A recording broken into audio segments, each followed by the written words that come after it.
You're listening to Food Tech Talk, supply chain insights from farm to fork, a podcast discussing the latest trends and technology in the food and supplement industries, featuring conversations with regulatory experts, quality and safety champions, and thought leaders across the industry. With your hosts, Lydia Adams and Katie Jones. Let's jump right in.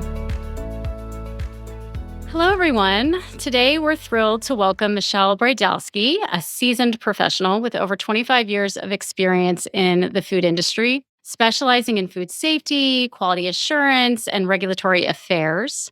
Currently, Michelle is serving as the Vice President of Food Safety, Quality, and Regulatory at Charcuterie Artisans, and she plays a vital role in upholding their commitment to delivering safe and high-quality food products to their consumers, contributing to their reputation as an industry leader.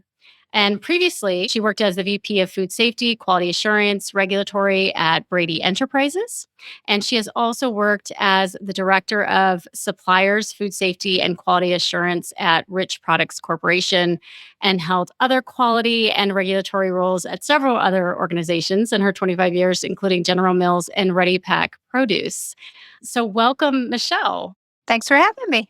You have quite an impressive background. I'd love to dive into it just a little bit more. So, if you don't mind just taking me back to the beginning of your career in the food industry and kind of like what initially sparked your interest in this industry. So, honestly, I didn't know that I wanted to have a career in the food industry. I graduated with a bachelor's in chemistry. And from there, I just knew that I kind of liked working in a lab environment. So right out of school, I went to a biotech company and was working in their raw material testing lab and really found that that was kind of my niche. So being from Buffalo, never thinking I would leave Buffalo, General Mills is a big factory in the city. And so they had an opening for a third shift lab tech. And so since I like working in the lab, I decided to apply for the position and got it. And really working for a bigger company, it kind of really opened my eyes to kind of what's out there. To be honest, I honestly had no idea there was a career in food science or food safety or quality. I just kind of liked working in the lab. And so started there as, like I said, the third shift lab tech and just, was working with my boss and saying, hey, I'd like to learn more and do more. And it really just kind of sparked my interest in it and my passion and drive for making great product, consistent product, doing what's right for the customer. And that's kind of where it started off and how I got my career going. It's a great place to start. It was a great place to start. I mean, and I will have to say, General Mills did a great job at growing and developing me and pushing me to my limits. And I would have to credit them and the company for the development that they gave to me and the opportunities they gave to me. But really, they pushed me and challenged me and really allowed me to kind of grow. And I was moving around every couple of years to different facilities and doing different roles and increasing levels of responsibility. And it just kept growing. Fantastic. And you mentioned, the passion that developed. So is that what you feel maybe has motivated you to stay in this industry and committed to this mission that you started so long ago? Yeah, I know. For me, really, I love the idea of being the advocate for the customer and really being passionate about protecting the customer. That kind of has always resonated with me. And, from a food safety side of it, really kind of that I'm a big fan of law and order. And so to me, it's kind of like, a crime scene when you're trying to digest and figure out things. And you're a detective, really, when you're looking at things and trying to make things better. So that coupled with the drive to kind of protect the consumer and be the advocate for the consumer is kind of what's really kept me going my entire career. I love that. That's awesome. And so in your current role as Vice President of Food Safety, Quality, and Regulatory at Charcuterie Artisans, what do you think is the most fulfilling, or how do you fulfill that passion there in your current role? Right now, in my current role, I would say, obviously, I always have that drive to protect the consumer and the customer. But I would say right now, at this level in my role, it's really how am I developing the next level of food safety career professionals? Like, I love challenging my team. I love helping them grow and seeing them kind of build what I always call their toolbox, build their toolbox of food safety and quality technical skills. And so I love the idea of being able to grow that next generation and see them kind of take on and lead the same level I do. That's such a great point. I love that you said that. And I know we're going to get into pathogen recalls today, but one last question for you. So can you tell us about Charcuterie Artisans and kind of what the company does and any kind of fun, exciting things going on there? So, Charcuterie Artisans, we are an Italian dry cured meat producer. So, we make things like Italian prosciutto, salami, sopressata, mortadella, coppa. So, just a variety of different Italian dry cured meats and some cooked, obviously. So, basically, anything you're putting on your charcuterie board, the meat wise, is something that we make. And so, it's been a really great adventure working here. I'm coming up on 3 years now. And really, for me, I will have to say the process by which you manufacture this product is probably the most technically complex that I've had to work with. So for me, that's been awesome to continue to learn and grow my own technical skill set. But really, we were fortunate during COVID that this category seemed to really kind of grow and take a new turn. People were eating more at home, you were socializing more at home, and charcuterie kind of blew up. So we've been on the positive side of COVID, if you can say, as far as, our business goes. And yeah, we continue to grow and there's a demand for our products. So, I mean, we have no shortage of customers coming and asking to purchase our product. I think it's funny you said that because I was like, I think I've had probably more charcuterie boards in the last couple of years than before. So I love that. I love that. Okay, so I know you have a lot of expertise in this area we're about to discuss. So let's dive into pathogen recalls. It's a pretty big deal in the industry right now. What is the significance of pathogen recalls in the food industry, especially in relation to just the public health and consumer trust? When I think about that, really for me, there is an immediate direct impact on the public health and consumer trust. We see it every week that there's people being sickened and customers being sickened by products. Recalls it seems like they're actually increasing. If you look at it holistically, though, I mean, we are seeing a decrease in the number of recalls, but I would say the intensity at which some of these recalls are happening is becoming much more significant. We're seeing a lot more people getting sickened from some of these recalls. The most recent cheese recall that you had 2 deaths. That's very disheartening as a food industry and very scary for consumers. So there is a direct impact on that public health as well as consumer trust. Like I said, we are seeing, especially on the listeria side, we are seeing a decrease year over year. But honestly, one's too many still, and I feel like as a food industry, we still need to get better. Totally agree with that. What are the usual suspects when it comes to these pathogens? I know you mentioned the cheese recently and stuff. Like, what are you guys seeing is really where you have to keep your eye out the most? For my particular category of products, there's been several of them in my category of products over the last year or two. I would say listeria from cross contamination is probably the biggest one. And then more recently, we're starting to see salmonella. And that kind of aligns with the new USDA guideline that was just sent out for our category of products, which their focus too as well is on salmonella and listeria. So, can you give us a glimpse into your company's approach, like how you mitigate these risks? There's kind of a couple approaches. One is you kind of go on the making sure you have a plan in the event you have an issue. So, kind of having those proactive plans to aggressively look at trends, make sure your recall and trace programs are in place and solid. But really, kind of just looking at industry trends. How are we evaluating issues that are going on with, sister companies, with peer group companies, and just the industry and overall? You've got to kind of be always looking at it, like looking at what could possibly be happening or new trends coming up. From a program perspective, I would say we are constantly using data analytics, right? You got to analyze the data, looking at your pathogen environmental monitoring results, looking at complaint trend data is really important. Focusing on industry trending, like I had just talked about, and then really understanding your process and understanding where the risk resides within your existing process. So using those scientific process validations that every company should be doing to kind of really pinpoint you to where the risk resides in your facility and how do you mitigate that.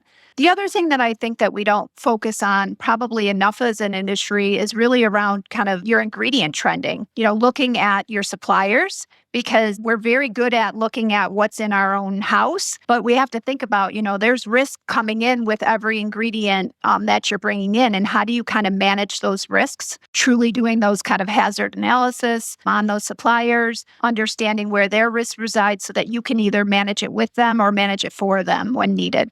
Yeah, absolutely. No, that's a really good point as well. And you mentioned having a plan, which I think is so important to be prepared.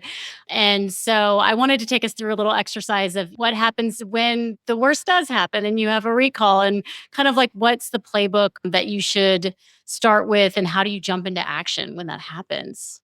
Unfortunately, I can talk about it because actually just a year ago, we had a very large recall for listeria cross contamination in our products. So we recalled 53,000 pounds of our salami. And there were lots of lessons learned from that. And one of the things I will say is, our playbook really is having that robust recall plan in place, and not just the checkbox, I have a recall plan to supply to a customer, but one that truly is, tested, tried, true, that you're actually testing out on a regular basis or a routine basis. For us, lessons learned that we've had was quickly deploying that recall team. In our instance, I can say from experience, issues happen on a Friday night at 5 p.m. And that's when this happened. So we were kind of having discussions with USDA on Thursday night. We were having a little bit more on Friday. And then Friday came, and then Saturday came. And then all of a sudden now it's, you need to do a recall. And of course, we had to initiate this recall on a Sunday. What I would say our lesson learned is that we should have deployed the recall team probably earlier in the week, when we kind of had the sense that something was a little off and that it might go away, but we didn't. And that was a big lesson learned for us, which is now in place and good. The other thing I will say is notifying your customers before that recall release is published. That is a huge thing. And again, for us, our recall, we had a meeting with USDA in Washington I remember it was on a Sunday at 11 a.m.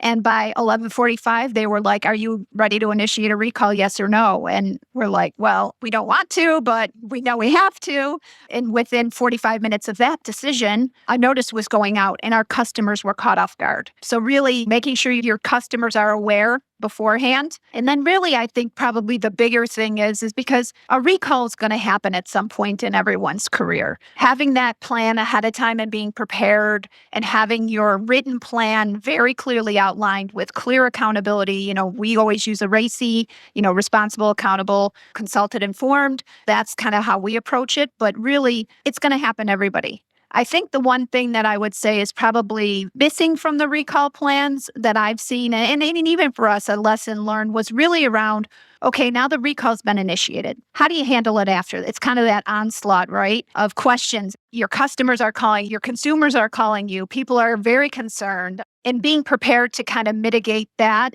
onslaught of audits that comes. Everybody and their brother, from a customer perspective, wants to come in and audit your facility and audit your programs. One of the things I will say, though, is having that plan of action and having the right teams kind of outlined and ready to go and to deploy that. And how do you divide and conquer? Because even for me, I was the primary voice to the customers. There are some of our larger customers, but I'm only one person. And so when you've got 5 customers who want to talk to you at the same time, you can't have me in every single meeting. So you have to have people that you can trust and that we can develop that clear message on what we're doing. Here's where we are. Here's what happened. Here's what we're doing to mitigate the risk is really important. And then more importantly, I will say during the event, people tend to get defensive in the facility. You get a little defensive. You feel like, okay, now I'm having to share everything. The one thing I will say, though, is transparency wins with the customer. If the more transparent you are, the better they're going to feel about what you're doing and how you're working with them. And so really transparency does win. I love that. I think that's the sound bite of this of this episode. Yeah, I absolutely agree with that. And I think it's really important what you were talking about with the communication. This is a situation where you kind of all hands on deck because everyone wants to know everything, and having that in place as to, how you're going to address those concerns is so super important. And then in terms of like traceability systems and technology, that's a lot of, what we speak about at Trustwell. And how does that play in for you guys? And how do you use technology in this recall situation? That has to be the number one most critical part of a recall plan is your traceability system, right? You have to be able to have a system where you can access the information quickly and that information that you're accessing is accurate. For us, at the point a year ago when we did our recall, we had a system that was not ideal, I will say, and it resulted in us having to go back to USDA and add additional product into our initial recall. Again, that doesn't make customers feel well. So having a robust traceability system and program in place that you can trust the data is really important. Even more important is testing that program frequently and not just checking boxes. Like every customer wants us to do a trace exercise, a few times a year within a certain amount of time. I will say testing those systems and actually taking your most difficult thing to do, because you want to do that when you're doing it yourself so you can find out where all the holes in the system are. You do not want to find out where all the holes in your system are when you're in the middle of a recall. I can speak from experience on that. I think that's a really good point. It's not just about the technology, but using that to test and do the mock recalls and make sure that you really are prepared in your plan and your technology and your communication. So, yeah, thank you for sharing that. That was very helpful. And kind of switching gears a little bit. So, when it comes to keeping RTE products safe, environmental controls are also essential. So, can you explain why they're so crucial to maintaining food safety and maybe how you guys have approached that in the past? I will say it is very critical. In most instances, it's not the actual food that's contaminated, it's the environment that's causing cross contamination, which is the whole premise behind like your pathogen environmental monitoring program. So, really, kind of how are you constantly monitoring your environment to stay ahead of those cross contamination risks? Assessing your people. And what I found doing some behavioral observations where I just stand in a room and stand there for 2 hours, which people get freaked out when I do that, you'll learn a lot. You'll see how your people are reacting. You'll see the things that they're doing. You'll be able to quickly evaluate your traffic patterns. How's equipment coming in and being used throughout the room? And then how are we managing sanitation in those rooms? So most times it is not the product that is causing the issue. It is a cross-contamination risk that's causing the issue. So really in managing your environment, and it's not just, oh, make sure the floor is clean, or it's really holistic. You have to kind of take that step back and really look at your operations from start to finish, separating your raw and ready to eat, understanding and having a clear understanding of where that post lethality point is. If you have a lethality point, in our instance with the products we make, it is not a lethal process. So it expands your scope of where you're looking at where risk could be introduced. So I would say that that's probably one of the key thoughts that I have when I think about that. And then really kind of understanding the sanitation portion of controlling your environment. I say this a lot and people laugh at me, but I really feel like in the scope of recalls and with FSMA coming on board, that sanitation to me really went from being the zero to the hero. I don't know that the industry has fully embraced that yet, how critical sanitation really is. I mean, we still kind of throw sanitation on third shift. They're generally the least paid people in the facility when in reality, it should be flipped. So, how do we put more emphasis and focus on the sanitation programs and the people we're putting in there and giving the resources we need to ensure we have really robust sanitation programs, because that's what maintains your environment for the most part, along with the other traffic flow people and kind of things that I talked about. That's not always something that you hear about in our space. So I'm glad that you mentioned it because it is really important and really foundational to the safety across the board. So absolutely true. And so when you think about these things, and it sounds like you guys do so much, right? So what are your KPIs and benchmarks? Like, how do you guys measure the success of your food safety program? The easy one is monitoring your pathogen environmental monitoring results. And I would say it's not just having the Excel list of here's all the tests I did and whether they're negative. I really am a true advocate of having them mapped out, looking at it, taking a step back and really looking at a map and understanding where you're seeing your positives, both not only on your routine program, but on any non-routine testing you're doing as well. So that's probably the first and foremost. I would say the second one probably is around your pre-op swabbing program. So most companies do swabbing of their pre-op results.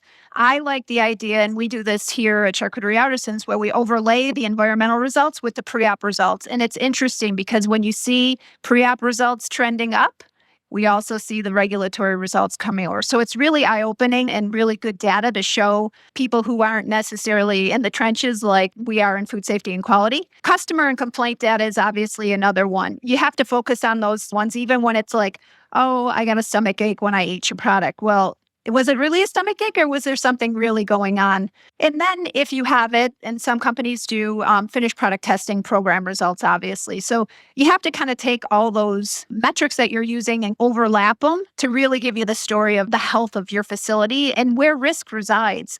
When you start to see things trending up, I always say it's not a matter of when, but if something's going to happen. In our instance, we were seeing some trending going up, and a month later, we ended up in a recall. So the data is powerful, and we need to use it as an industry. And it does tell you what's going on in the health of your facility.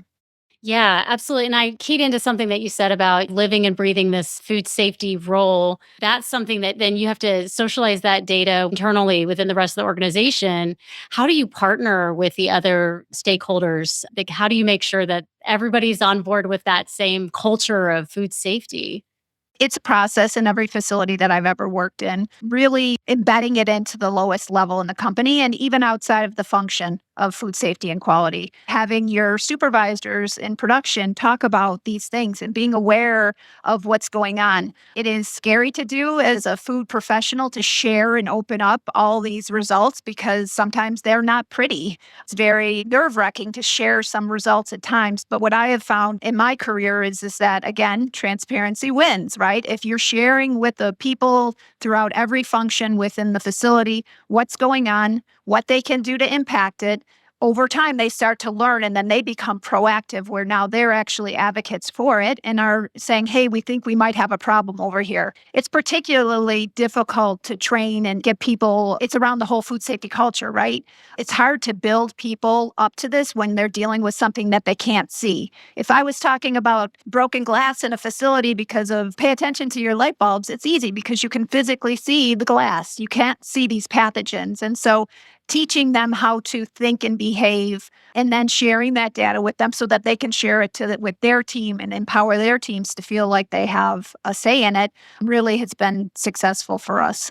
Looking ahead and thinking about the regulations you'd mentioned that are changing and stuff coming down, and how do you guys stay ahead of all of that and make sure that you're ahead of all the trends and you're ready to go on all this kind of stuff? I know it's quite a lot of work.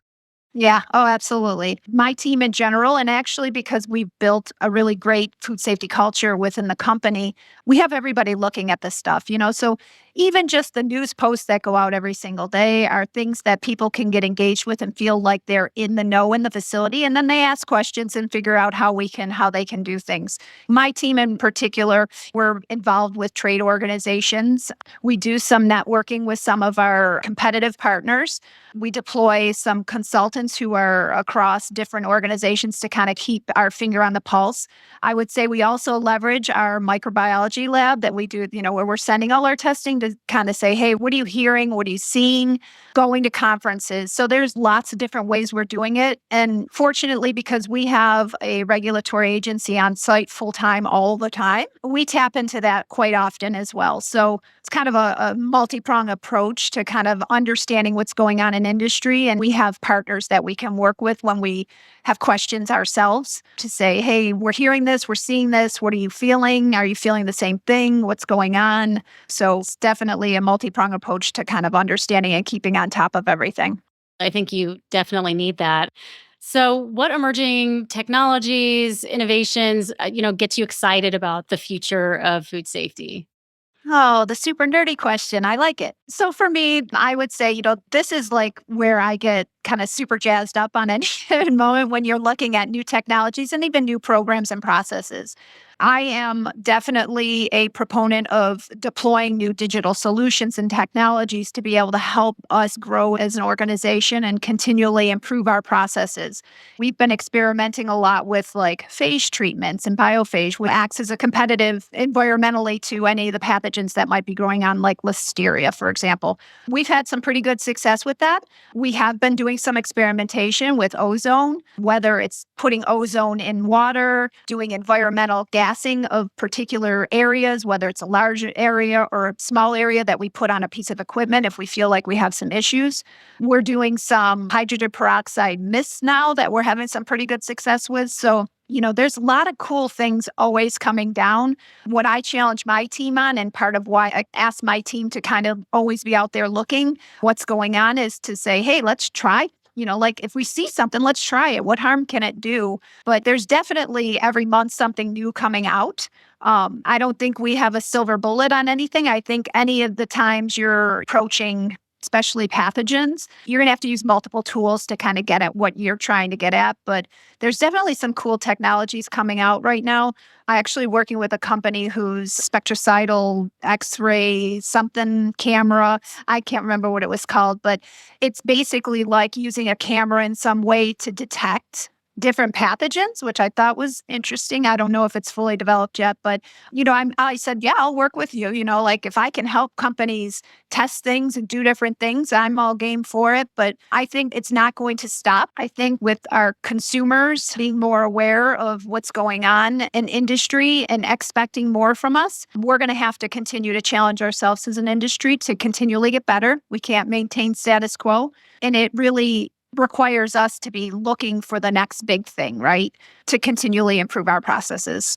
I agree with you. I think it's only going to get more and more precise on this stuff. So, yeah, it sounds really cool, the stuff you guys are working on. So, kind of leaving the recall behind, I have just a few more questions for you on a personal level. So, you said you mentor a lot of your team. What is a good piece of advice that you would give to someone who is just starting out in the food industry, specifically, with food safety and quality?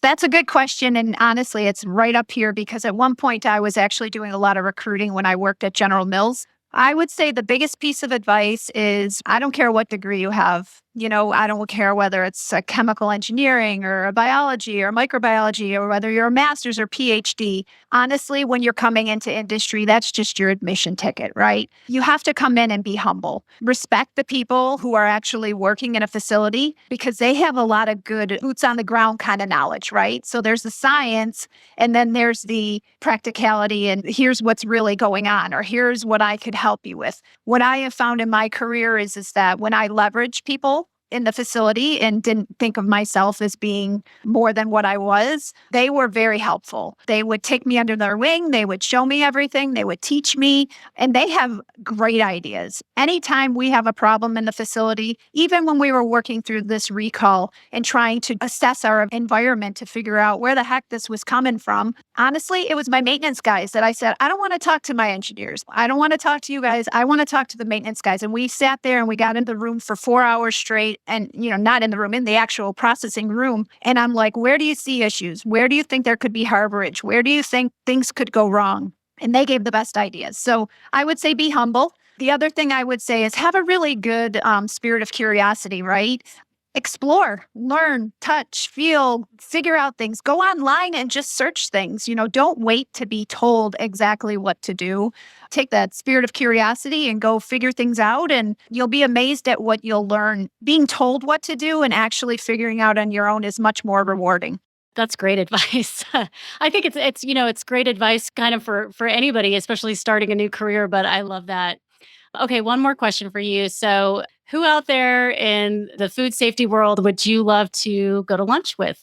So for me, I would say it's Dr. Weidman at Cornell. I love listening to him talk. I love his approach. He's just very matter of fact. It's the microbiology part of it for me, which is kind of where I nerd out that I really like. And so I love listening to him and listening how, like when whole genome sequencing was coming on board and listening to how he interprets that and how we can use that data and how he's working with industry and regulators to use the data. For me, I really enjoy listening to him, and I've had the opportunity to actually go to lunch with him a few times. I mean, every time I go with him, it's amazing, and he just kind of humbles you back down and really gets my wheels going. So I really love spending time with him. And like I said, I did it a couple times, but it's been a long time. So if I could do it again, I'd do it again soon.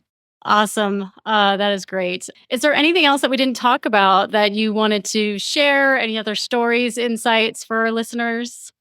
What I would say is when you're thinking about this issue of environmental pathogens, really We have to get out of our sandbox of just checking boxes, right? When you're putting together environmental monitoring program, a lot of companies, mostly because when I was at Rich Products, I was in charge of over 5,000 raw material suppliers and 150 contract manufacturers.